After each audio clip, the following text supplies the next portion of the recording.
Most people don't realize how much their personal information is being bought and sold every day. Data brokers are making billions, pulling details about you from public records and the internet, and then packaging and selling it, usually without your consent. That's how your information lands in the hands of scammers, spammers, even stalkers. It's why you get endless robocalls and why ads seem to follow you everywhere. That's where Aura comes in. Aura actively removes your data from broker sites and keeps it off. They also instantly alert you if your information shows up in a breach or on the dark web. But Aura goes beyond data protection. With one app, you get a VPN, antivirus, password manager, spam call protection, dark web monitoring, and even up to $5 million in identity theft insurance. All backed by 24/7 US-based fraud support. Other companies might sell just credit monitoring or just a VPN.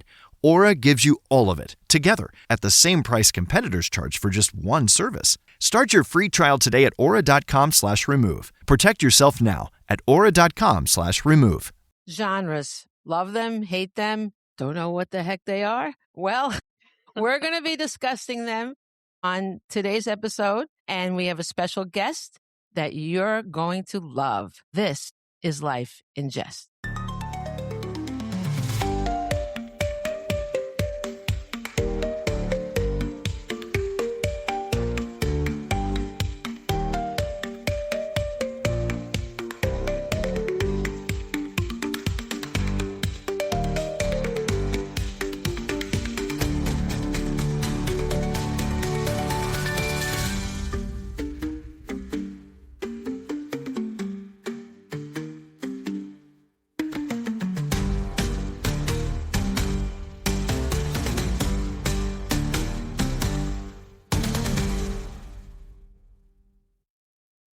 Hey, we're back. Welcome to our very special guest, Gigi Howard, from the amazing podcast that I love, Drinks in the Library. And I don't say I love something unless I do, guys. I love her podcast. Sure. And I actually invited her after I became a fan of her podcast, and I wrote to her and I'm like, hey, we should guest on each other's things. And she was like, okay. I'm like, yay. Yeah. So Gigi, welcome. Thank you. Thank you so much for having me. Yeah, I'm very glad to be here and just chat and have fun. Like we were just discussing, it's like a beautiful sunny day here in my neck of the woods. So just a fun day to chat. You're in Baltimore, right?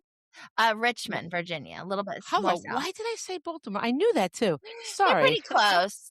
But I did know that because we had to talk about it. And yeah. And I said I love Richmond. I do like Baltimore too, but I think, well, I'm not going to say what I love everything, guys. You have to be so political. Yeah. But well, I do love Richmond. Yeah. Well, and I know Richmond used to have a reputation of being like a lot of murders happened in Richmond. And I think Baltimore has that as well. It does. It does. Yeah. My husband likes to joke. He moved here before I did, like 17 years ago. And then immediately the crime started going down. I'd say it's actually nice. Pretty, I mean, it's very not nice. perfect, but anyway, he likes to joke that that was because of him. That's very good. He's a crime stopper. Maybe he's a Batman type, you know? I mean, maybe he's been keeping it from me. I have no idea. Well, that's Batman does that. He keeps it all. That's true. Does he slip away sometimes? He does.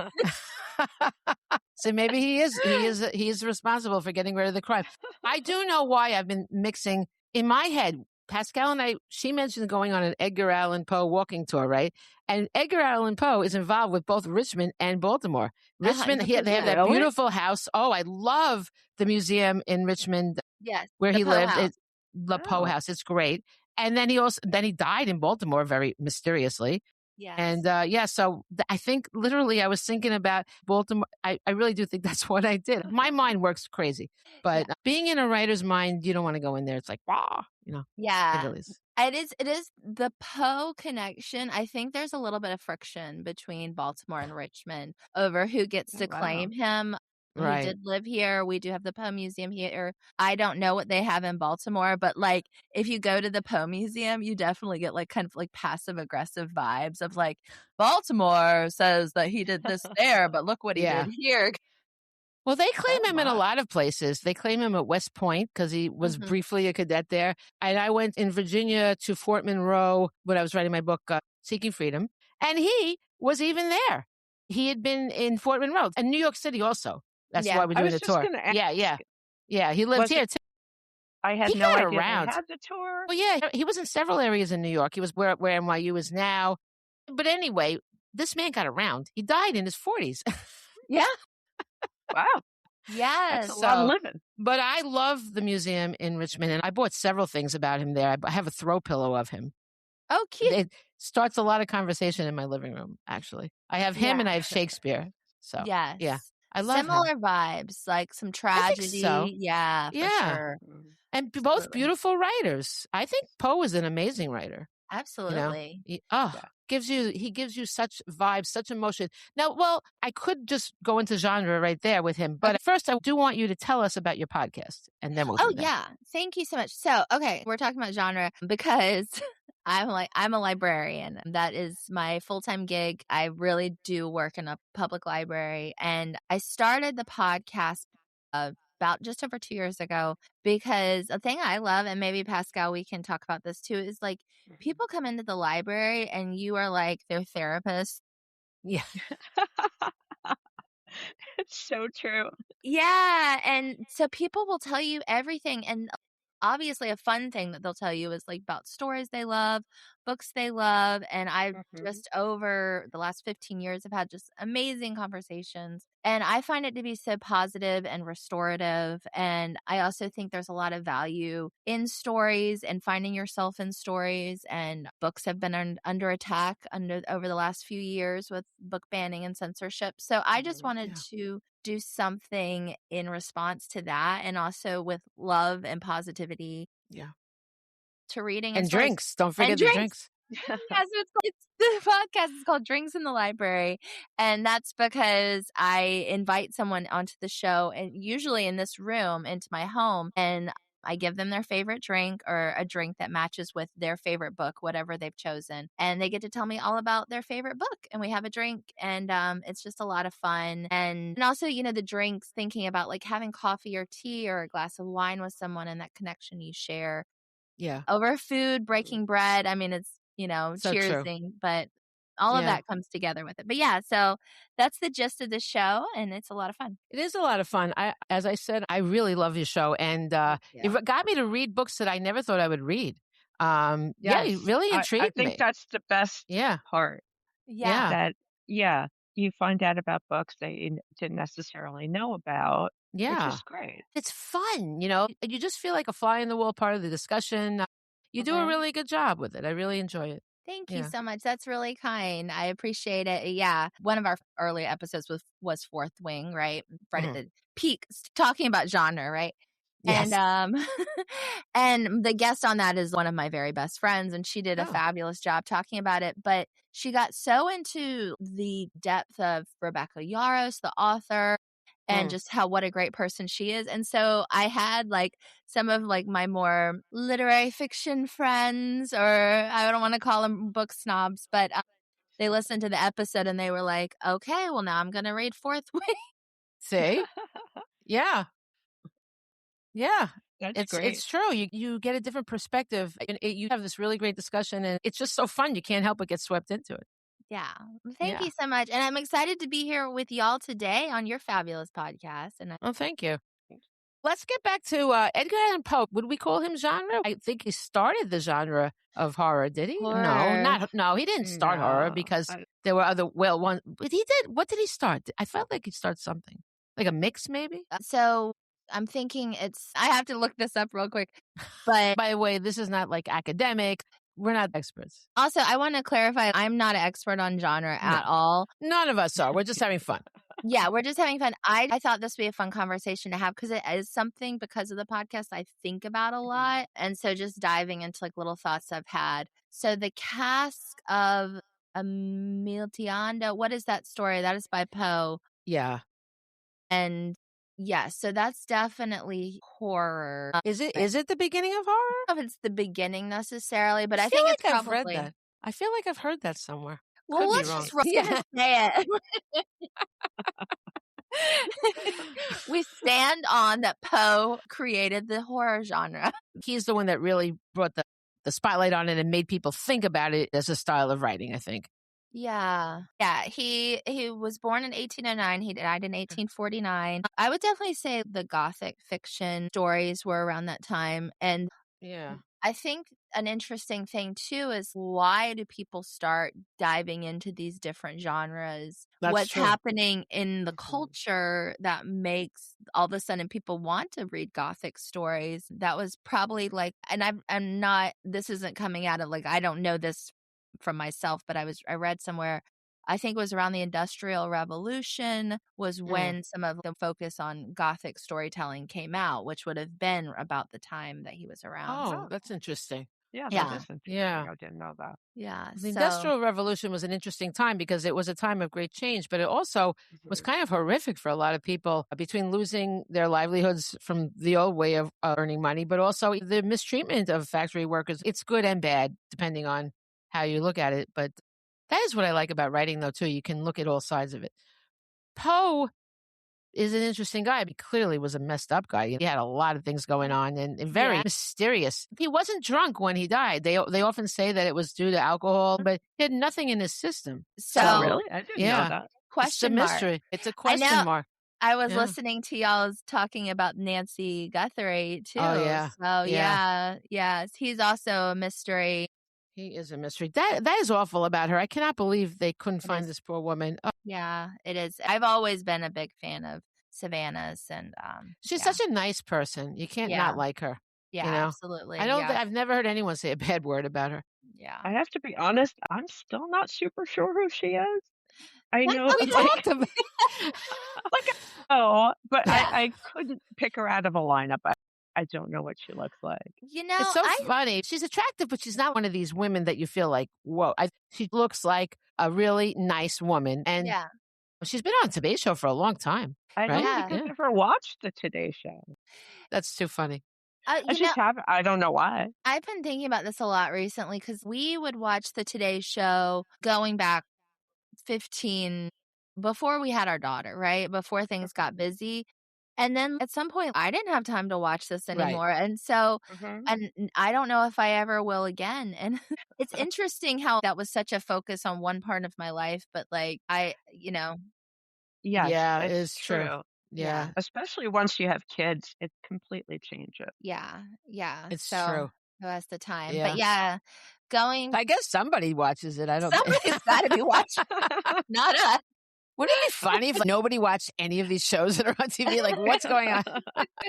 Oh my gosh. I was trying to find something. I cannot remember the story about. So, okay. One thing about, that's very interesting is that he was writing, if he's down in Richmond, Virginia, he's kind of a Southern writer. And I think he wrote for Southern literary criticism. Yeah. And then like the Northern writers, of course, always look down on like the Southern writers. Yeah. And so he was getting into flame wars with other like critics. Oh, really? In the North. I didn't know that. Really? Yes. Oh, wow. Yeah.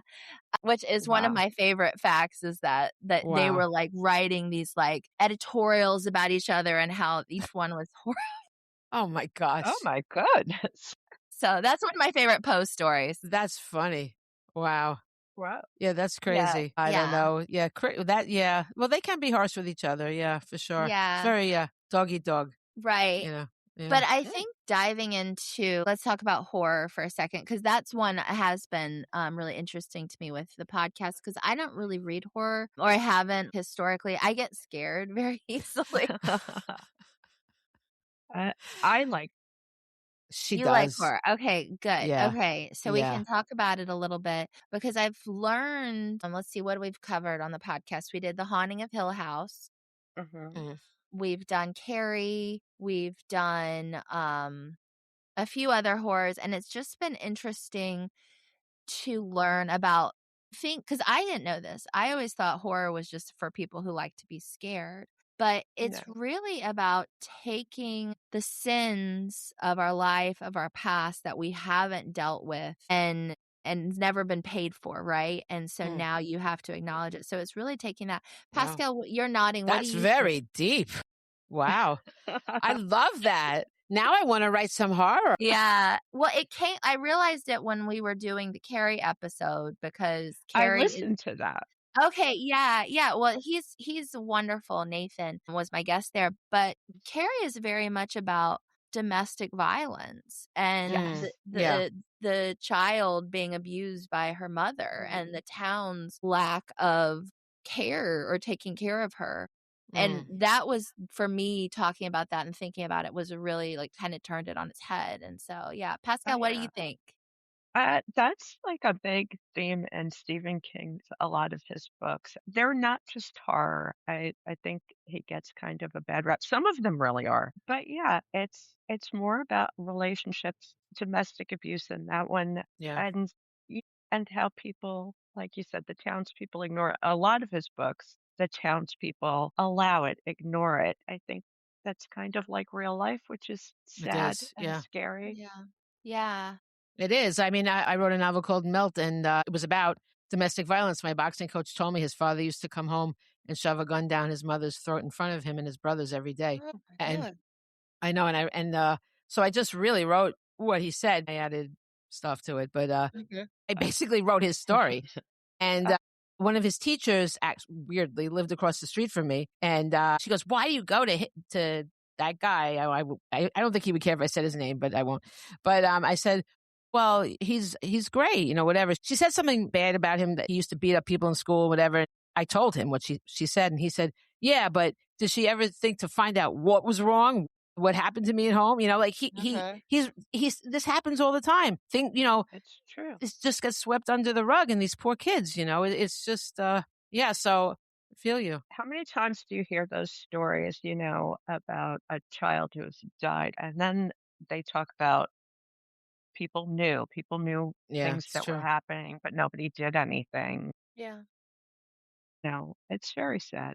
But I don't That's know, such a bummer. Sorry. but it is true. But going back to genre though, like I hate to say this, but that Carrie came out a very long time ago, right? I mean, by the Mhm. way, amazing. He almost didn't even write that book, which is an amazing story. Also, he started writing it, he threw it in the garbage, and his wife took it out, and she said, "You've got something here," and he's like, "Nah, I don't, I can't identify with her." Was just going to write it, and she's like, "I'll help you," and he's like, "Yeah, it became something, all right," But I hate to say it, but these things are in these books, but these things then go on.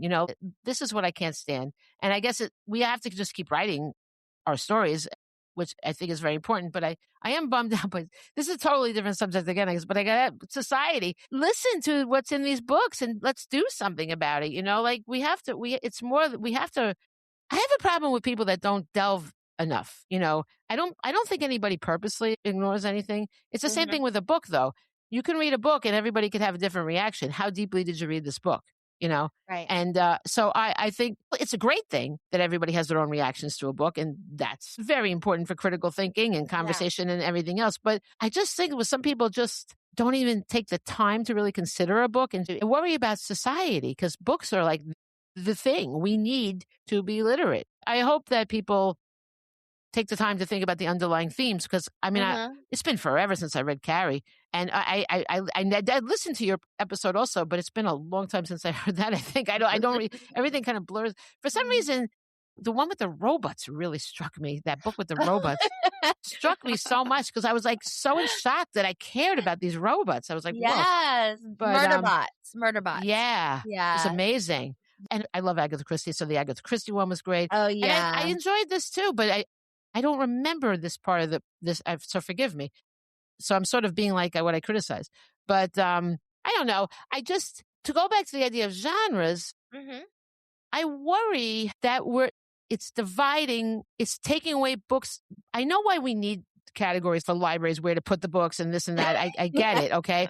But I think that if you define a book as this, it's going to stop a lot of other people from reading it. And I worry that things are going to get missed that maybe could have helped people in their lives, like things, just maybe someone needed that book and they never got it. And in terms of being a writer, practically, it kind of hurts you when you're not in the hot niche. And even if you have elements of it, they're so strict with the genre rules, right? Yeah. It has to be this, this, and this. Yeah. And if you have this and this, but not this, you're not in the category. What do you think about that? I'm not an author. I can definitely see that would be very frustrating. I wish that we could have more free play in our writing. I think most authors do as well. I have a author friend who I've interviewed before, C.B. Barnard, and I asked him, I think he went from like literary fiction to writing mysteries, and I was like, okay, let's talk about what that experience was like. And he was like, absolutely not. I don't want to talk about. He's like, I don't like boxing my writing into a genre, Right. and I totally get that. I like I said, I'm also not a publisher, and so, or an agent. And how hard is it to sell a book if you don't have it falling into a theme? Yeah. I don't know. You can have a theme, Mm-hmm. but it's different. And a book should have a theme for sure. But it doesn't mean that it's just this one thing. I know you mentioned romance, and how can we not talk about romance when we talk about genre, right? Absolutely. But that's probably the biggest genre, at least now. Yeah. And the thing about romance that gets to me is that they have these rules about it, especially the happy ending rule. Give me a break, okay? Like, it bothers me. It goes against my literary senses that I have to provide a certain ending. It just makes me crazy, I think though, okay, and I'm sorry to go against you, but no, it's okay. Romance, when you think about it, is the lens of finding redemption through loving another person. Like, that is the basis of romance. And so if you don't have the happy ending, it's not I don't know if you can call it a real romance.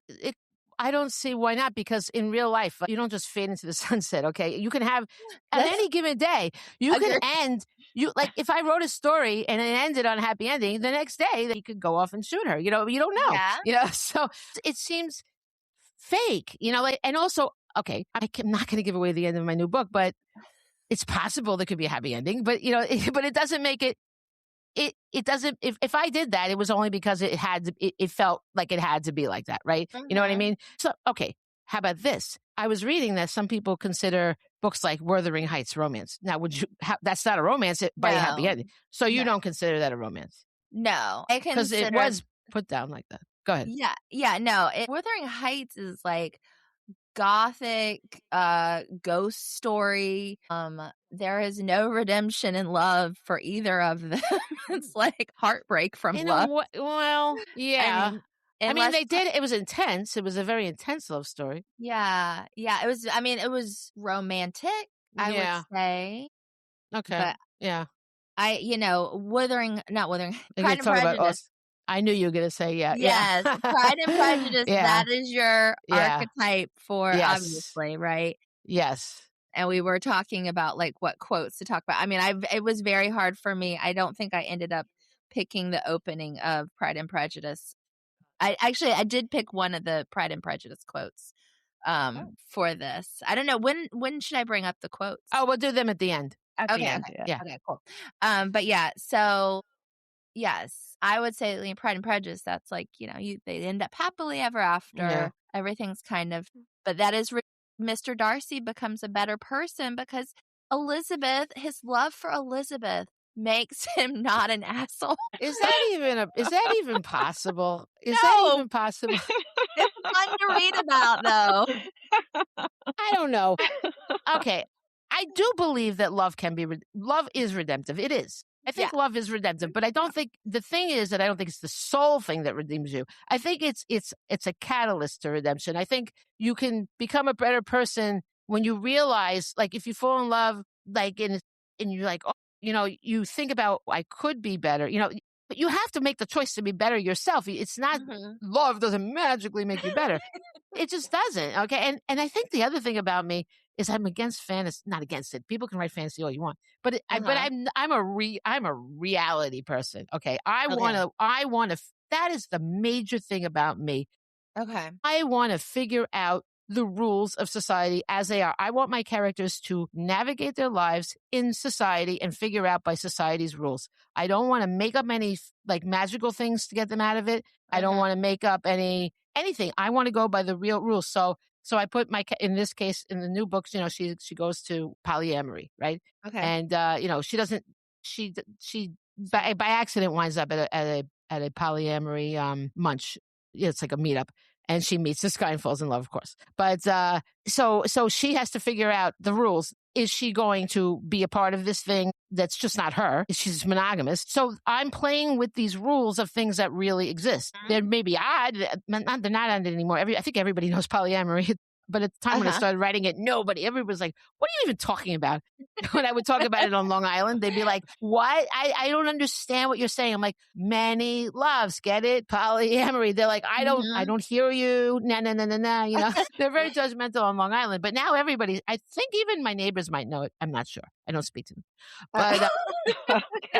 But for me, I get mad if it's somebody like in Misery when she says when she told him he cheated. Remember, she woke up, she was, even though she was dead and he made her alive again, you cheated. I wouldn't kill anybody over it. I wouldn't kidnap an author, but I wouldn't maim him, but I agree that you can't cheat and you have to find a way around something in the right way. There's writers that are okay with the fantasy and use it. And there are some beautiful fantasy books, don't get me wrong, Fourth Wing. Yeah. I'm not against these books. But for me, when I write, so that's why I have a problem with a genre that's telling me you have to do this. Now, I think you can find a way to make a happily ending after. I'm not even arguing that it's wrong to have a happily ever after. I like a romantic comedy movie a lot, and I do know they're going to wind up together, so there's that. But I do think, why not leave a little mystery like once in a while? Why does it have to be so firm? Because I just don't understand that. Are there no romance novels that don't have a happy ending? I don't know. None I've no read. Idea. It's interesting. Okay. All right. I mean, you definitely can do it. I believe that I think that there is a natural rhythm to storytelling that humans really are attracted to. Sure. And I think that those rhythms are really what people are talking about when they're talking about what kind of genres they like. Okay. And so, when you're talking about romance, I mean, okay, The Way We Were, is that a romance film? Yeah, I think, but I know it doesn't have a happy ending, but to me, but you say no then, right? I don't know. I think yes. At the end, they meet and she pulls his hair back and says, your girl is lovely, Hubble. I mean, I guess that's like a connection, a bow on it a little bit. Yeah, like The Way We Were, right? Looking back. I've never seen that movie. What happened? Memories. It's an old movie. My parents loved it. So that's like. Yeah, I mean, I've heard of it. I have no idea what happened. Yeah. It's a Barbara Streisand, Robert Redford film. I recently made my husband watch. Really? He did not want to. But I've got to agree with him. This is why I haven't seen it. Yeah. It's a story where they fall in love, but she's veilist, right? And so she doesn't like the politics, and then he writes a story. Everything always came easy to him, and that's his symbolism. So they love each other, but they can't be together, and they eventually. It does seem like a romance movie to me. What about the movie Love Story? For the book. It's a book, too. They fall in love, that one either. And she dies of cancer. So not a happy ending, but they love each other. I think it's a romance, but I mean, what do I know? It's called Love Story. I don't know. Yeah. If they die tragically, does that count as a happy ending because they were still together? I don't know. Like, honestly, I think I am leaning towards if it doesn't have a happy ending, it doesn't fall in the romance genre. Okay. Well, let's talk about then women's fiction, right?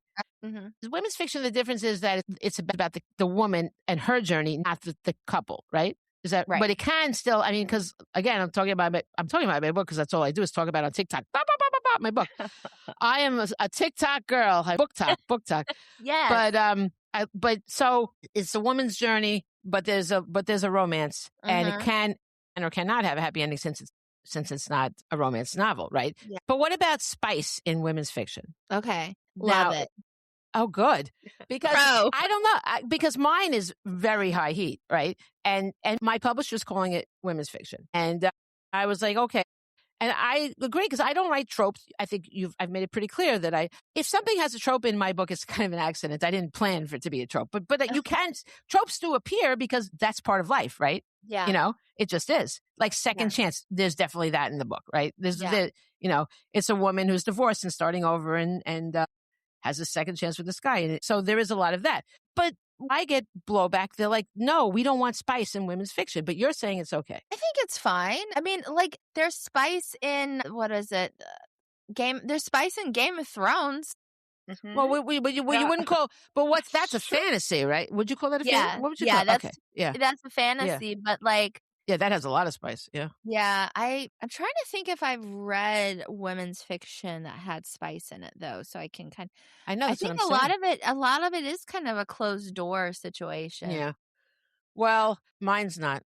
Okay. Well, mine is very open. Well, what is the conversation with your publisher like then? Oh, well, I've submitted to them. The name of it's Wild Rose Press. And I was looking in, there's a book you can look up about publishers and things of that nature. Mm-hmm. And I was looking for, I teach writing too. I was really looking for publishers for my students, but they said they do women's fiction with erotic elements. I'm like, that is the first time I've seen anybody looking for that. Boom. Okay. And that's how I found them. But I will say that when I describe it on TikTok, or anything else really, I say it's women's fiction. Even the website is like Love the Ones Women's Fiction. It's called Love the Ones You're With. Someone said to me for the title, Love the Ones You're With as a joke, and I'm like, oh, that's a great title. She's like, I was just kidding. I'm like, you know what? It's the joke that works.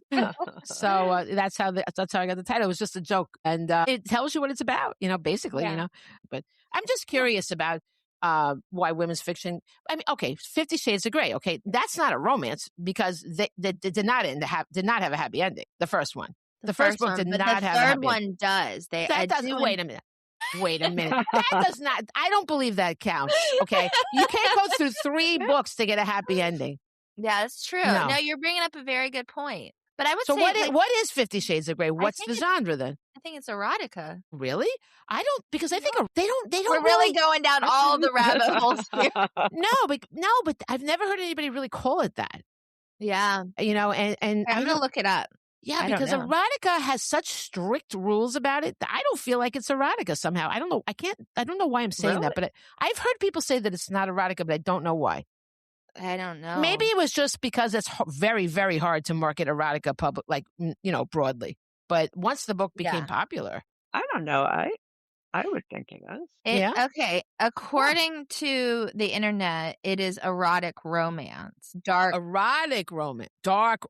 Okay. Well. So what does that mean? I don't know. Okay. I know a lot about dark romance. She does. I know a lot of that. You know why I know a lot about it? Because I'm on BookTok. And let me tell you, that I think is the number one thing on BookTok. I can't. The thing about BookTok, well, it depends on there's so many people on BookTok. I don't think I've even scratched the surface. There's so many people on BookTok. And it's really hard for me as a type A person in general, because I really want to befriend everybody. And I'm like, I'll just die. And I want to have a conversation with everybody, not just follow them and walk away. And everybody's interesting. But it's like, I will just die here because there's too many, Yeah. But the ones that I've encountered, awful. No, it's fun because it's a great place. Why don't you want to be somewhere where everybody loves books? I mean, I really love. I've fallen in love with it. First, I was very intimidated by it, and I think I might still be. So much. It is a lot. Exhausting. Oh, but they're very cool people. I mean, think about people. A whole universe of people that are so devoted to books. You can't knock that. You can't knock that. But I get annoyed when I fall down like the Instagram rabbit hole. I spend so much time there. I don't BookTok is way hefty. Like Bookstagram, I think they're lovely. I love you, and I'm on Bookstagram, but they seem more about finding followers and engagement and the pretty bookshelves, like a lot of pretty picture. But BookTok, and I'm not saying everybody, because there's been a whole debate on there, like what happened. Apparently, they used to be much more about reviews and things like that, but there still are. Okay. And again, it's all who you come across. But the BookTok is the one that they're so hardcore. I mean, they make careers. My therapist gave me a book, a shadow workbook or something, and it goes, The TikTok Sensation. And then it says over 1 million copies sold. I mean, you can't argue with that, you know? So they are so big on the dark romance. Okay. And I find it, and it's definitely got started by 50 Shades of Grey because it's got that element. Okay. It's got that. Now, 50 Shades of Grey, I don't have a problem with any of that kind of stuff at all. I don't practice that kind of stuff, but I've been privy to it. I've witnessed it. I know a lot of people that are into it. Okay. I don't have a problem with that. But I did have a problem that she portrayed it a little softer than it is. Okay. It's a serious thing. And I thought she portrayed it a little too easygoing for me. Okay. And that is the problem that I'm now having with all these dark romance books, because 50 Shades is like two kittens playing compared to what they're writing now. Okay. Oh. This stuff is so dark. It is brutal. It's abduction, like these very, very abduction, mutilation, rape but they fall in love. And I don't understand. I see descriptions of these books and I'm like, oh my God. I just say, oh, okay. I'm not trying to rain on anybody's parade, but I don't understand why. And someone said that rape victims and people that have been traumatized like this because it feels like they're getting power back because they know in the end it's going to be okay. But I'm not sure if the answer is to fall in love with the person that did that to you. I don't know. I've been a victim of something and I wouldn't want that. But that's me. I'm not trying to judge anybody, but I don't understand the psychology behind it. And it's so prominent. Almost every profile that I see, dark romance, they love. Dark. I mean, it's brutal. It's brutal stuff. Yeah.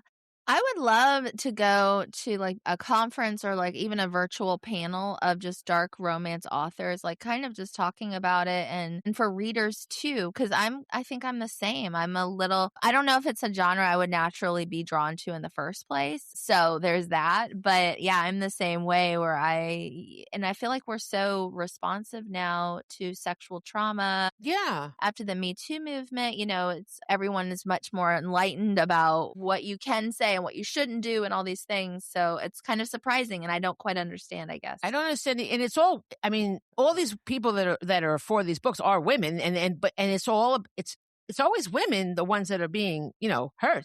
Right. I haven't seen it the other way. I mean, I'm sure it probably exists somewhere, but I haven't seen it. But they sound horrific to me. And I couldn't bring myself to read that because I get triggered. They do put the trigger warnings and everything, luckily. And then I just couldn't read them. I would be so triggered. But I don't know. It really shocks me. Yeah. I don't know. Like I said, I would love to learn more. It's not for me either, but listen, people like what they like. That's true. Yeah. I don't want to read it, but if people want to read it, it's a book. It's not actually happening. Listen. Well, that's true. And it's got the trigger. This podcast is sponsored by Talkspace. May is Mental Health Awareness Month, and Talkspace, the leading virtual therapy provider, is sharing the message that connection is crucial because good relationships are an essential and sometimes overlooked component of mental well-being. If your relationships could use some strengthening, a licensed therapist from Talkspace can help. Therapy can help you communicate better with loved ones, repair conflicts, and understand how to address loneliness and build community. It's easy to sign up. Just go to Talkspace.com and you'll be paired with a therapist within 2 days. You'll meet with your therapist online on your schedule. Plus, Talkspace is in-network with most major insurers, and most insured members have a $0 copay. Make personal connections a priority and start today. If you're not covered by insurance, get $80 off your first month with Talkspace when you go to Talkspace.com and enter promo code SPACE80. That's SPACE80. To match with a licensed therapist today, go to Talkspace.com and enter promo code SPACE80. Most people don't realize how much their personal information is being bought and sold every day. Data brokers are making billions, pulling details about you from public records and the internet, and then packaging and selling it, usually without your consent. That's how your information lands in the hands of scammers, spammers, even stalkers. It's why you get endless robocalls and why ads seem to follow you everywhere. That's where Aura comes in. Aura actively removes your data from broker sites and keeps it off. They also instantly alert you if your information shows up in a breach or on the dark web. But Aura goes beyond data protection. With one app, you get a VPN, antivirus, password manager, spam call protection, dark web monitoring, and even up to $5 million in identity theft insurance, all backed by 24/7 US-based fraud support. Other companies might sell just credit monitoring or just a VPN. Aura gives you all of it, together, at the same price competitors charge for just one service. Start your free trial today at aura.com/remove. Protect yourself now at aura.com/remove. Warning, so... Well, that's true. I mean, you can't tell people what they like that's true. or what they want to read. Right. No, you're right on all counts on that. An author named Briar Black wrote a blog post about dark romance that's really good. If anybody wants to read that, I always say I'll link it in the notes, but I rarely do. I forget. I just forget. But it's a very good explanation of all these things and there's many different categories within dark romance. Yeah. Really? and many. Yeah. But she says it can feel empowering after trauma. Now again, I only am one person, but I've experienced things I don't want to talk about really, but I wouldn't want this, but I'm not everybody. And maybe, I don't know how that's going to help them, but okay. She said it's processing for readers. So, all right. I mean, what I'm shocked is the amount of people reading them. Like, it's just growing and growing and growing. You put your description of what you like in the thing. A lot of people do. And dark romance outshines, quote unquote, regular romance, contemporary. I never see contemporary romance. I see romance, but I see dark romance way more. What I'm thinking right now, and I don't know the answer to it, but sort of like we were talking about earlier with the rise of gothic stories around the Industrial Revolution in that time, what is going on right now that dark romance is having such a moment? Well, right? There's been a lot of stuff, but I don't know why it would make you think that this all because of the Epstein files? I did not see that coming. It could play into it. I think that wasn't where I was going at all. No, I was really just asking the question of what are we seeing that has, there has to be, like I said, I think if you can figure out what is in the water that we're all swimming in all the time, but we don't realize it, if you can figure that out, you would be like a billionaire to understand like where the trends are coming from and what's coming next. Yeah. But I think it's just impossible for our brains to do the math on. That's interesting. Oh, well, we see, there's a lot going on that we see, and a lot of things like that. But I guess you're right. But that is, if anybody's very interested in this stuff, really like explore BookTok. You'll learn so many things. I love how you can read about these books and learn about them, whether or not you want to read them. Yeah. People give great reviews, so intense reviews. Really, there's great stuff there for sure. I highly recommend it. But as far as genres go, what other genre did you want to talk about? You want to talk about crime or fantasy or history or anything? Well, I feel bad because I don't really want to talk about nonfiction. I don't think of nonfiction as a genre, really. Yeah. It's its own subsect of writing and everything. Yeah. But I was really sticking with, I guess, just fiction. Yeah, I didn't think we'd talk about nonfiction. Okay. Some nonfiction, I write nonfiction, but it's for kids mostly. But I'm writing on a YA about the Chicago 8 right now. It's going to be great. Okay. So you'll love it. Very cool. But like Eat, Pray, Love was nonfiction. That was pretty good. Although when you see the movie, it's like, wow, I really appreciate her writing because this movie's boring. Yeah. I have to say that I liked that book too, but then I read her other stuff and no, that was definitely, she's a good writer. She's a great writer. She has some very funny lines. I wasn't interested in the other things. No, I didn't love them. I felt bad that they got divorced after that. I don't know. Yeah. See what I mean about happy endings? Yeah. No, did y'all catch the drama from her latest book of what was going on with that? No. Okay. Somebody told me, but I totally forgot. Refresh me. Okay. So, and for the listener, we're talking about Elizabeth Gilbert, who I'm not coming for her or anything, but the story, I forget her latest book is like Coming to the Water, Meet Me at the Water or something. Her best friend, I think, is diagnosed with terminal cancer, and they confess their love to each other. And so she enters into this romantic relationship with her best friend, who's a woman who is a recovering addict. And like I said, she's dying, and they have a few happy times, but then the friend decides that, well, I'm dying anyway. Why not start shooting heroin again? Oh my God. And that starts happening. And then Elizabeth Gilbert slowly becomes complicit in helping getting drugs for her friend who's now taking again, but also dying. And with any addict, the bad behavior starts up. And at one point, I think Elizabeth Gilbert considered murdering her. No way. And she wrote about it in the book. She didn't end up doing it. And then leaves her for a little bit. I think that they were, I think, speaking of romance, I think that they were together when the friend passed. But wow. When that book so it has a happy ending. It's a romance. So when that book came out, and I only read, she put a chapter out last year in a magazine, and I read the chapter, and I was like, I don't think this is for me. And then you go on Threads and people are just blowing her up. So anyway, I don't know. I didn't read it. I will say that takes great courage to admit the things that you did, because she could have just as easily cleaned it up that she was not complicit, right? And just left that out. So I'm going to give her props for that. It takes guts. She knew she'd get attacked for that. I haven't read it, but she's an honest person. I mean, it sounds... You sold me. I don't... That sounds so interesting. It sounds interesting in a way, but in a way, my father was a heroin addict, and I try... Okay. I don't like heroin, obviously. Yeah. For me, it's a trigger. So I don't know if I could read it. You know, okay. I don't know. Growing up the child of a heroin addict is not fun. Right. It's not even a good story, because, like, what could I say? Oh, he fell asleep at dinner when he was here. You know, it was not. So it's not fun to write about. But I don't know. But it's a very interesting story. Yeah. Look, but it's the other side is, did she purposely leave stuff in knowing it would be salacious and sell more? I don't know Elizabeth Gilbert, but I do know that she enjoyed her fame from Eat, Pray, Love. You know, I've heard some conversations, so she could want that again. That could be her addiction, you know. But she's a good writer. I thought some of her lines in Eat, Pray, Love were absolutely amazing. Amazing. Yeah.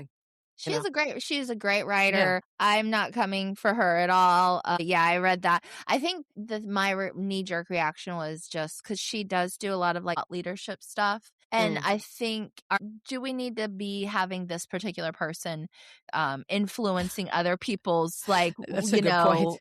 Yeah.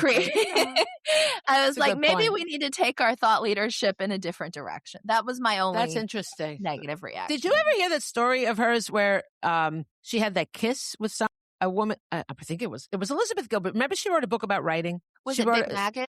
Yes. Yeah. And in it, she tells a story of another famous writer, and yes, they had this. They met and they had a kiss, and then just like hello, whatever, goodbye, whatever it was. And they had a friend. They established a friendship, and then one day they were on the phone, and they both started telling each other what they were writing. It was like the same thing. Yeah. And they and one of the, but Elizabeth said that's something she never really could have done, and they feel that the idea knew that she wasn't going to do it, and it was exchanged through the kiss into the other writer. Yeah, and that writer. And I believe that.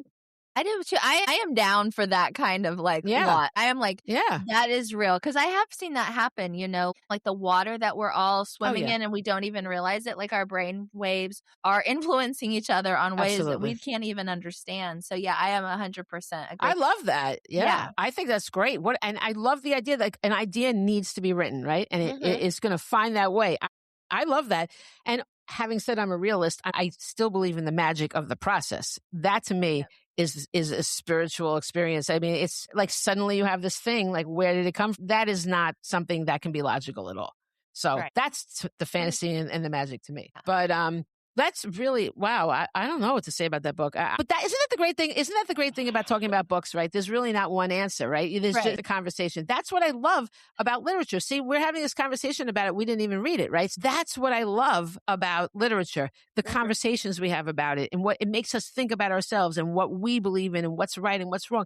These are conversations that are so vital, you know, and literacy is so, so important for everybody, you know. And I do, one thing I will say about BookTok and Bookstagram, people are reading more. If you go there, you'll be like, oh, people do read. That was mistaken. It's really a beautiful thing. That's why I really like them. But I don't know. When people say they don't read, to me, that's a tragedy. Yeah. You know, it's a tragedy. It's closing a door for them and to whoever they encounter. It's just, it's like a dead end.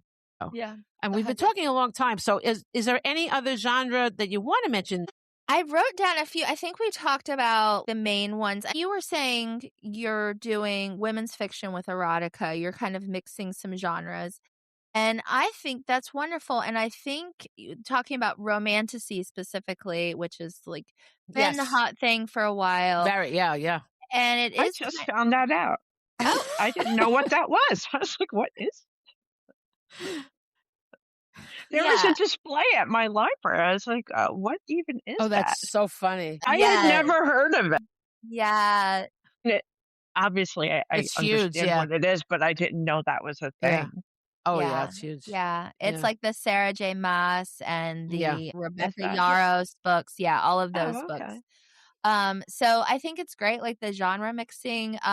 There's a book I want to read. It's called The Anatomy of Genres. It's by a guy named John Truby, and he talks a lot about genre mixing and how that's a really interesting way for writers to take something and make it fresh. So kudos to you for thinking about that. So then I just started thinking of mixing all kinds of random genres, like a detective story, romance. Who knows? Why not? I think it could be. I think some of these things may already exist, but we don't know. For example, women's fiction existed long before they called it women's fiction, right? Mm-hmm. And a lot of women writers don't even like that. They're like, it's just contemporary fiction. Why? Just because we're women, just because we write about female characters, why isn't it the same? There's points for that. Just like YA existed before we called it YA, right? Right. And is it a detriment to call YA YA? Well, it's good for the young adult, but it's also very limiting because there's no reason why adults can't read YA. It's regular now. I love YA. I write it and read it, absolutely. But a lot of people say, "Oh, young adult, forget it. That's not for me," right? Mm. I have a real problem with labels. I think I've made that clear. I actually don't like to label myself in any way, but particularly when it comes to my career. But I think labels are a detriment because, yes, we identify what we like. We're the same as this. It's very tribal, right? So then if we don't exactly line up our label, it's like goodbye. And you're losing out on things. I feel like we are all human and we have to look at our similarities. And with books too, I'm probably skipping books that I will love just based on a label that maybe doesn't appeal to me. Maybe I would fall in love with the dark romance if I could get past the triggers. I don't know. But maybe I'm being wrong. It's entirely possible. I've been wrong so many times in my life. I'm probably way more than right. But when it comes to writing, romantasy, that's a label now. But were there any books that were like that without the label before? Yeah, I'm sure there were. I would think so, yeah. So you say it's just, now it's popular because people are like, this. But I'm sure there were books like that already. It's interesting. I wonder how that label came up because it's a very recent label, like last couple of years, I guess. But it's all right. Chick lit was in. Now it's out. You can't be chick lit anymore. Right. It's just ridiculous. Those kind of books still exist. Yeah. But they just call them I think they call them romantic comedy, maybe, right? Or something, that kind of stuff. I think chick lit, I honestly, as a woman, I like it. I understand what the story is when you tell me that it's chick lit, and I don't view it as derogatory, but I think it's like when people who look down on it start saying, oh, that's just chick lit. Well, that's when they stop doing it. But for the record, if you say chick lit to me, I'm not offended. I'm not either. I thought it was fine, especially when I won an award for best chick lit. My book, Lunar Rising, got the Literary Excellence in Books. I don't even remember the name of it, but it was for the chick lit. That was the category they had. They didn't have women's fiction. That's what they called it. Yeah. But but people are kind of attacking women's fiction too now. They're like, don't call it women's fiction. Because it's categorized, it's so, like, why is it just for women? I've heard that a decent amount. There's a woman that runs there's a women's fiction society or something organization.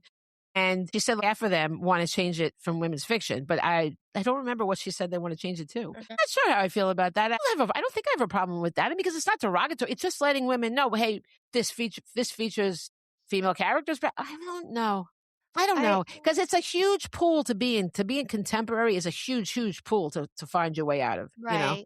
Yeah. And do we fight misogyny by pretending that women and men are the exact same? Or do we fight misogyny by acknowledging that women sometimes, some of us enjoy things that maybe men don't like as much. And that's interesting. Same vice versa. Yeah. I don't know the answer to that. That's a good point. I am I'm all about taking down the patriarchy, but I'm also just totally proud to be a girl. Yeah, that's true. Yeah. Right, I agree. Yeah. That's a really good point. I like that. Yeah. Anyway, who knows? Well, who knows? Well, these are the things. There really are no answers. There's only questions. There's only more questions. Sometimes I feel like, okay, I know the answer, but I don't know what the question is. So, you don't know. Right. Yeah. Yeah. So I think that was the only last thing. I mean, we could keep going on different genres, but then we'd be here all day. So we might have to do a part 2. I'll just ask you this. when a large thing they say about genres is they call it commercial fiction as opposed to literary. Do you think that's true?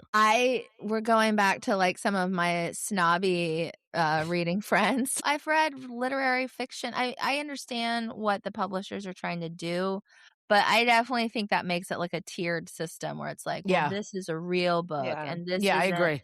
And I anybody agree that's too. written a book, it's like that is so hard to do. And if people are reading your book and loving your book, you did a hell of a job and you are a great writer. Yes. And so I agree with you. I don't understand this whole thing about literary is so separate than everything. I think it's a mistake. Let the reader decide for themselves what they like, if it appeals to them. Why do we have to put that literary thing label? As a matter of fact, I think there are people that won't read something called literary fiction because it's too daunting. Then it might be a great book for them, So I think that's. Remember that guy that refused the Oprah book club thing? He said he didn't want her. Who refuses Oprah? You got to be kidding me. That? I do kind of remember. Hang on, let's see. It was a famous guy. I couldn't believe he rejected it. How could you reject Oprah? You have to be crazy. That's like rejecting the Pope or something. I mean, it's such a big opportunity to get your story out. It is. You know who it is? And he's not going to get any points from me. It's Jonathan Franzen. Yeah. I just remember the two. Yeah, so he did it for the Corrections that came out in 2001. I'm not a Jonathan Franzen fan. So no. That sounds just like him. Obnoxious. I mean, I just don't know what you would have to gain by rejecting readers, basically. Yeah. Well, and we're talking about the decline of literacy by making books seem so daunting or like this is a serious book for serious people. Well, guess what? If someone's a struggling reader or, is trying to get into it, that's not for them. And you're not encouraging them at all. And I don't know. As a librarian, I'm not here for it. No. I definitely agree. Yeah. So anyway. All right. There's of course, a lot of other genres. Crime is a major one. And I used to read a lot of crime novels. Yeah. Well, true crime, I did read it, but I was more into Dateline. But like I wasn't really reading it. But I went through a last couple of years of, I watched every single Dateline and everything and listened to all the podcasts and this and that. And then I'm like, what? This is not good for me. This is not good for my mental health. And I just stopped. I just realized that, okay, now I listen to podcasts on writing and, I listen to your podcast about books and I've changed my ways on that. Yeah. But, that's what made me but you just agreed to go to the serial killer Well, we do need material. We need material for this podcast. We're going to go to an exhibition on serial killers. So, cool. In New York? Yeah. Yes. But it's touring the country. It might come to you. It is. Okay. Yeah. I'm going to keep an eye out. I'm too scared. I was never one of those true crime girlies. Like I've always, like I said, I get scared easily. A home invasion is like my worst nightmare. So I know you're right. I don't listen to those, but I would say 98% of the time it's someone you know. It's usually the husband or the wife or, it's almost always. Yeah. Okay. So there's something to make you feel cozy. I feel really, I think I'm okay, but I'm sure you are. But they never saw it coming though. But but that is the way it is. Like when it's a husband or a wife dead, you can pretty much guarantee that it's going to be the other one that did it. Okay. But there's twists on it, but it's generally someone you know. I don't like the home invasion stuff at all. I really don't like to listen to that. It really doesn't exist much at all compared to the other stuff. Okay. But but I like crime. I used to listen to crime like the serial killer stuff, made up stuff, not real. Like Silence of the Lambs and that kind of stuff. I used to read those books. And then I suddenly couldn't read them anymore. I'm like, I can't do this. I have my kids. I can't even think about this stuff. I'm still haunted by some of the stuff. Remember that movie with Richard Gere? It was a great book too. Remember the Primal Fear? Yes. Did you ever read Primal Fear? Well, it's a movie. It's a movie, but the book, okay. Not super interested. Oh my God, it was a great book. Okay, the movie was okay, but this book, it's about this guy that does this murder and supposedly he was possessed, right? The end will blow you away, just blow you away. The last lines. Did you ever read a book like it's the last line? It's like, oh my God, right? Yeah. That is one of them. That book, Primal Fear, will get you. But then there's a sequel and it's called, I don't know. I can't remember what it is, but Whatever it is, the sequel to Primal Fear, that book. Whoa. That was one of the most incredible books I ever read in my life. Okay. And see, it's a genre book. So now I probably wouldn't read it, because I don't read genres anymore, whatever that means. It's a crime thing, a legal thing, whatever, but it's also about people. Yeah. And the facades we all have, okay?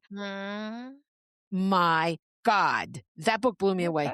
And they don't even talk about that book because it wasn't the movie like the other one, but you have to read Primal Fear first or it won't make any sense. And then given me a few things to read. Oh my God. Oh my God. And then Philip Margolin, he wrote Gone But Not Forgotten did you ever read that? I think I did. You don't read those kind of books. Gone But Not Forgotten is a great, his books are great, but they're extremely upsetting. Okay. Extremely upsetting, but good. Gone But Not Forgotten. It's old, but because I don't read those books anymore, so I can only recommend the old ones. But it's very good. But then he wrote another one. I can't remember. This is such a recommendation, but I can't. It was the book after it, where a girl disappeared and they assumed somebody did it. But the last line of this book too, that I can't tell you the name of, it's like, oh my God! I have to remember to put that in the show notes because it's not Gone But Not Forgotten is very upsetting. I'm like, do you ever, when you read a book, do you ever have scenes that sort of play back in your mind sometimes? Yeah, for sure. And for that, this one scene is so upsetting. I could see it happen. It's so upsetting because you feel it could happen, right? And it was so dark and so sad. But again, when you think about these books in terms of humanity and what they're saying about the human condition and what people put first, So I do recommend Philip Margolin, at least his old books. I don't know what he's doing these days. And but this other book, The Last Line. Last lines can be so amazing, Yeah. They can make or break a book, but yeah, they haunt me. I will try to remember to put that in because it was an upsetting book. These books are all upsetting, but if you like that kind of stuff, But I used to be so into that stuff. I don't know what happened, but I mean, we change. We realize I can't take this anymore. It's too real, So, yeah, but, yeah. I'm all about that. I know you are. She loves it. I'm like, did it bother you about that kid? She's like, oh, she had no problem. Listen, because he doesn't exist. It's a story. To me, he exists. I know there's no little boy in the sewer getting his arm ripped off. Oh, it's so upsetting.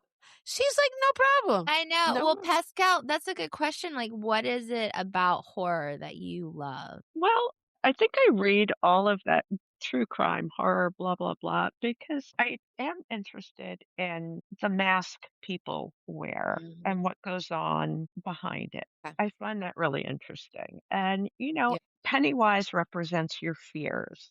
And I find that stuff very interesting. What scares you? Yeah. What scares people? Like Selene would never, it disturbs her. It doesn't disturb me. I just find that all very interesting. I actually read it many years ago. I used to read that stuff. I loved Stephen King. But you know what? But I just can't take it anymore. It's also about the relationship between these kids and how they form this little pack and what scares them, and they defeat it together. I think I like his stories because it's a lot of that. It's little groups. They're called the losers. It's kids, the nerds, the people that cast aside or bullied or whatever, getting together and forming a little group. That's I cool. like things Yeah. like that. That is good. That is good. I just can't take when things happen to kids. Yeah. I can't take it. I know, but then you see what these kids are made of. Kids are The tougher dad- than but you Georgie, give them credit for. Well, except for Georgie. Yes. Unfortunately for Georgie, R.I.P. Georgie. It's like, didn't you say that you're not sure if he's really dead? Like you said something like because they kind of float. They kind of keeps them. And, oh my it's God! kind of worse than being dead. I think at least when you're dead, you can hang out. Your soul is out. Now you're just trapped. Yeah. Yeah. All right. Well, this has been a really fun conversation, Gigi. Yeah, absolutely. I'm so glad. This has been a blast. Like, I've loved chatting with y'all. I think we've really solved some world issues today. Yeah. Well, I think we've given a lot of people food for thought, and that is an important thing because we've provided absolutely no answers to anything, but that's the beauty of reading. Absolutely. It opens up a world just for you. You have your own thoughts. We don't get to tell you what to think about it. The author doesn't get to tell you what to think. You get to think what you want to think. And that's beautiful. Yes, I think. 100. I love that too. Yeah, agreed. So Thanks for letting me come on. Oh, wait, before you go. Okay. I want to, each of you give me a quick library story. I didn't get any library stories. I forgot. Oh, okay. Oh, I was trying to think. I have so many. I mean, me too. Bodily fluids on the floor. Yes. I've touched bodily fluids. I mean, you can really get into all of that. Yes. Like one of my crazier stories, like I was saying earlier, is that people come in and they just like treat you like you're their therapist. And I think it's because like librarians are so trusted, and like I really am like. I'm trying to pick stories from like 15 years ago because I really am concerned with people's privacy. Sure. I didn't want to give any thought. Yeah. So like that is true. Like we really do care. Of course. But this woman came in, and this is 15 years ago. And so I was like a baby at the time, barely knew anything. And she was like, my boyfriend told me that he's gay. And like she had no idea of anything about homosexual. Wow. And so like literally came to the library for me to like show her a book and and that was very awkward, but also like, how am I in this situation? And that is a true story. Wow. You'd think that he would tell her what it is if he's going to tell her he is it, right? I have no idea. And like, this is not like a teenager. This woman was older than me at the time. Are you kidding me? Was she pranking me? I have no idea. But oh my God. Probably not. That's sad. People really understand what goes on at the library. They don't. They think, you come in, everybody's happy, it's quiet, you get books, you leave. No. Most days are not like that at all. Yes. Yes. Do you have one that stands out? Pascale, do you have one story that stands out? I'd have to pick one. Go ahead. I don't know. God, no, that's too gross. Yeah. And it does get gross. Sometimes it's so gross. We have hand sanitizer literally like every 5 inches. It was ongoing. I don't know about you. So you get the same people. People come in every day. And I don't know why this man took a liking to me, as it happens all the time. Yeah. And he had severe OCD. And he would pull me aside every time he came in to tell me about his life, that he couldn't hold a job. Like I knew everything about this man. And this went on for probably 3 years and until I stopped working there and he moved, because he would email me. I don't know why I gave him my email. Pascale. We were Facebook friends. Are you he serious? Would email me. Do you ever hear the word boundary? No, I haven't. Because I think that's part of my problem. That, that was at the same time we had a mutual friend named Bob. And he would also come every week. Yeah. We would have lunch. That's crazy.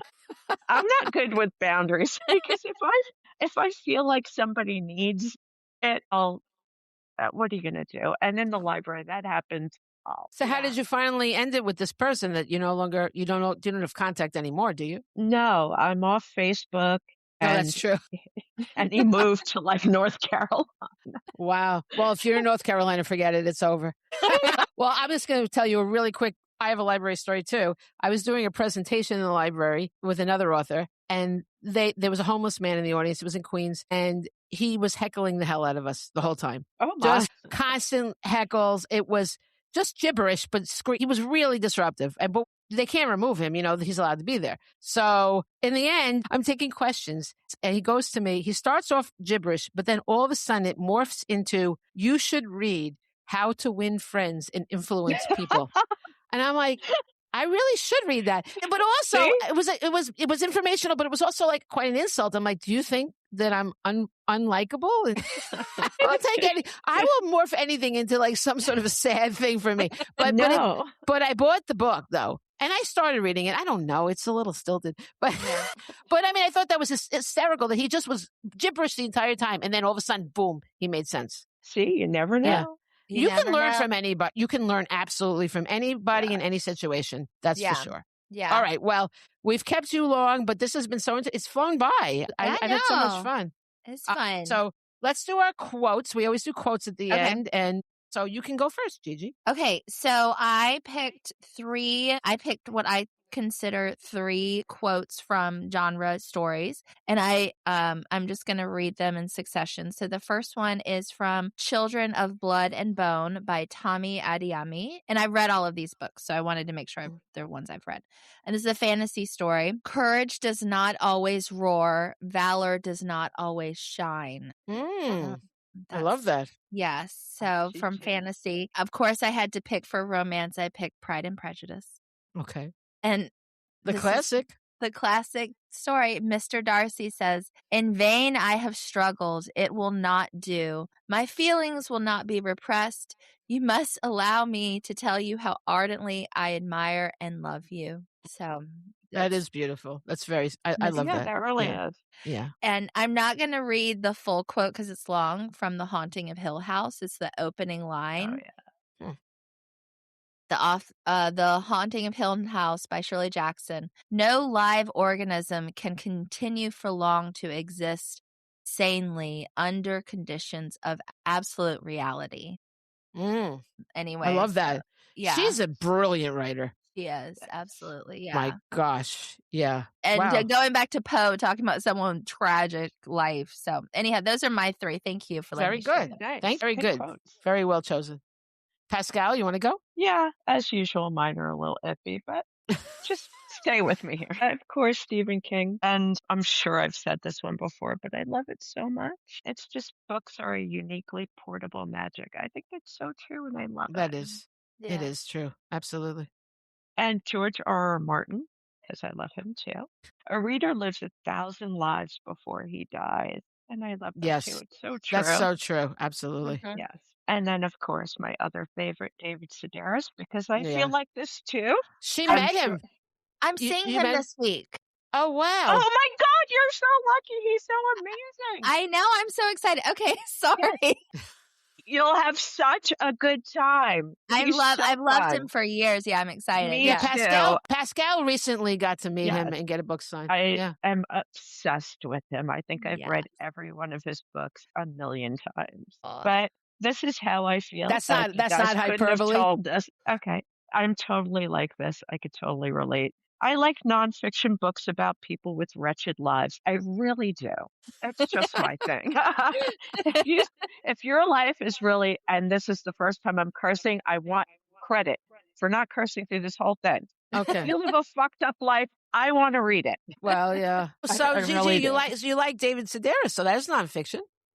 Yes. Oh no, I love certain nonfictions. I love David Sedaris. I love Anne Lamott. Me too. Yeah. So, but yeah, I don't hate nonfiction. I just wasn't ready to talk about it. Yeah. Okay. So my quotes are basically what I was talking about. It's from the writers that have problems with genres. Carlos Fuentes said, "Don't classify me, read me. I'm a writer, not a genre." Okay. And then Matt Haig, who wrote, well, we know he's written the library book. Midnight Library. Yes. The library book. Yeah. Which upset me, actually, a lot. But that's another story. It's a sad story, yeah. Yeah. No, it upset me because of the options in it, actually. Well, because in real life, you don't get options. Yeah.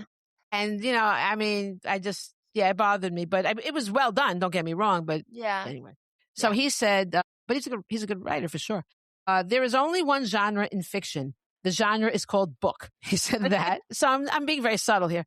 And then Fear Stolen. I'm not going to admit I knew who Fear Stolen was, but he writes a lot of kind of erotic kind of stuff. But he wrote, great name though, Fierce. "I write across several genres. I'm a slut for words. I can't keep it in my literary pants." So I thought that was a fun way to end. Yeah. So sassy. So sassy. Yes. All right. Well, thank you, Gigi. Thanks so much for being with us. It's been a great time. This has been a lot of fun. A lot of Thank fun. you. Maybe we'll have a Thank you for reprise. We'll have another visit. More drinks, and I've been drinking too, because why not have some drinks in the not library? Yeah. I know. I finished mine. It was like I thought it was funny because like I would take like a little sip. I was like, this is lasting forever.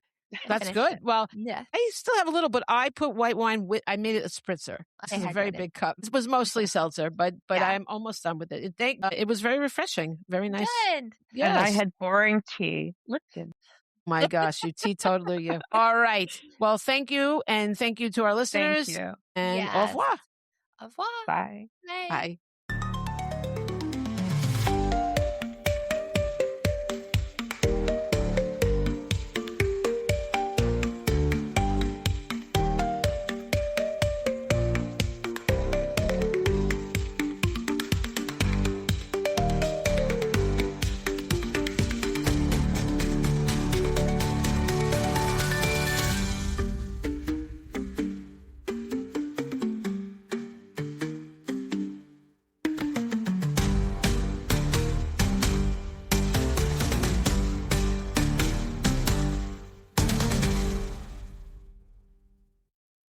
Most people don't realize how much their personal information is being bought and sold every day. Data brokers are making billions, pulling details about you from public records and the internet, and then packaging and selling it, usually without your consent. That's how your information lands in the hands of scammers, spammers, even stalkers. It's why you get endless robocalls and why ads seem to follow you everywhere. That's where Aura comes in. Aura actively removes your data from broker sites and keeps it off. They also instantly alert you if your information shows up in a breach or on the dark web. But Aura goes beyond data protection. With one app, you get a VPN, antivirus, password manager, spam call protection, dark web monitoring, and even up to $5 million in identity theft insurance, all backed by 24/7 US-based fraud support. Other companies might sell just credit monitoring or just a VPN. Aura gives you all of it, together, at the same price competitors charge for just one service. Start your free trial today at aura.com/remove. Protect yourself now at aura.com/remove.